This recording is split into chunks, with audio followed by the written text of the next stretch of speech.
Hi guys, Lens here. In this video I am going to show you how to replace the ZTE Blade A3 LCD screen.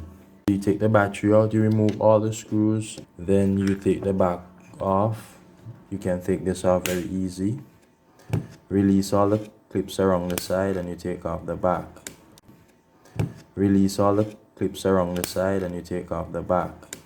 This is the connection for the LCD screen. So guys, you want to remove this. We are going to heat off the screen. You need to unplug this ribbon as well.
So guys, before we can actually remove the screen, we need to clear this ribbon here for the port.